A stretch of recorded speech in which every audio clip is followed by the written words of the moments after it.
Eric Cantor's #2 guy in the House for the Republicans, and he's trying to diffuse the story of how these Tea Party protesters and the right-wingers, et cetera, they're shouting out things, and that they're doing violent things. They're throwing the bricks through the windows, et cetera, right? So he's trying to diffuse that, and he's going to come out and say that it's not the Republicans' fault, it's the Democrats' fault, okay?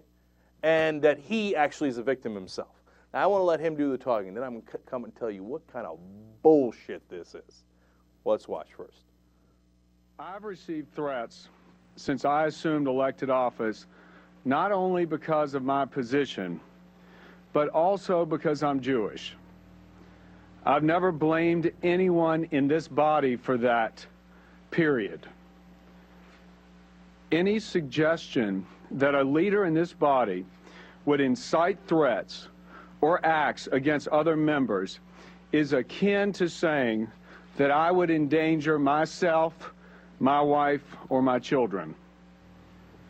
Just recently, I have been directly threatened.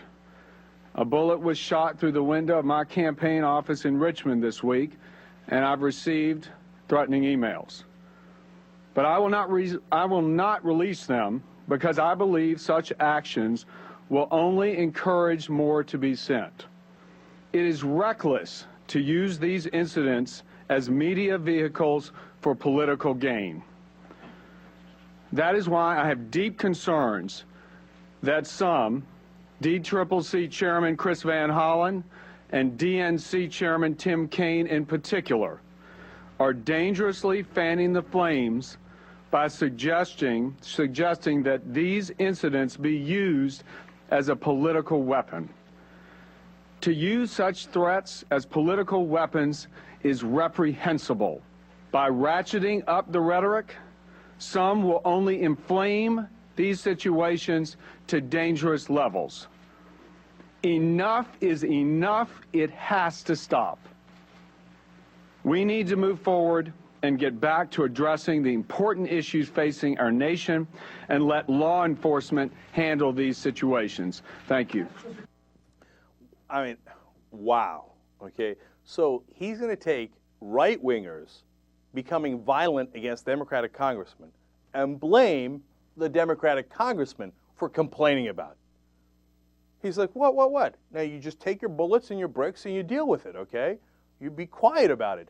Otherwise, when you report those dangerous incidents, you're fanning the flames. It's your fault. You're doing this dangerously.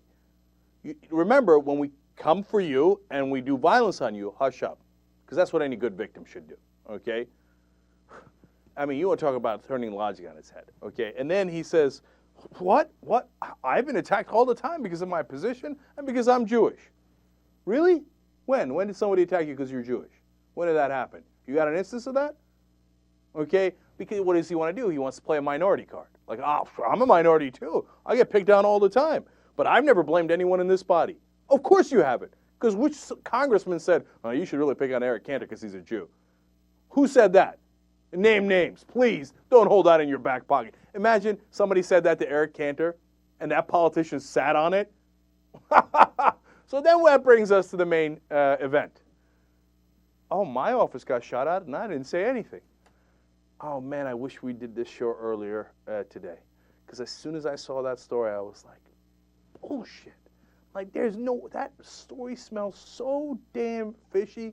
You're going to tell me this grandstanding politician got his window shot at, that somebody took a shot at him, and he didn't report it for 2 days? Oh, he didn't want to make a big deal out of it. I was like, my ass. I know. And Governor of South Carolina was on the Appalachian Trail. I know Governor Sanford was sitting on the trail. I told you that wasn't the case. I couldn't wait to get on here and tell you that this isn't the case. So, come to find out, yeah, well, it turns out there's a lot of offices in that building that got shot at. And maybe it wasn't his office, maybe it was his campaign consultant's office, they're not entirely sure yet. Or maybe it was his uncle's brother's aunt's office, but they haven't figured it out yet.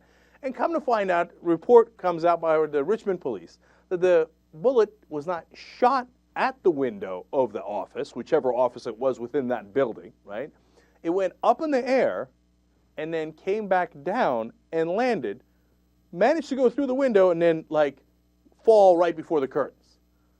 They weren't shooting at the office. They shot it up in the air for whatever reason, and it came down in that window.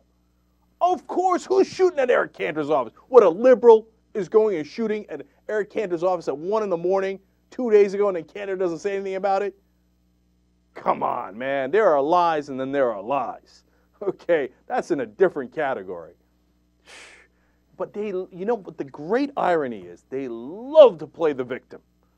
They're like, oh yeah, victimhood. That's what the liberals do. I'm Jewish. Did you know that people are attacking me all the time? Oh, they shot out my windows. Oh, they're coming to kill me, but I haven't said a word about it, because I wouldn't, except for this press conference that I called to tell you about it. Come on. Okay.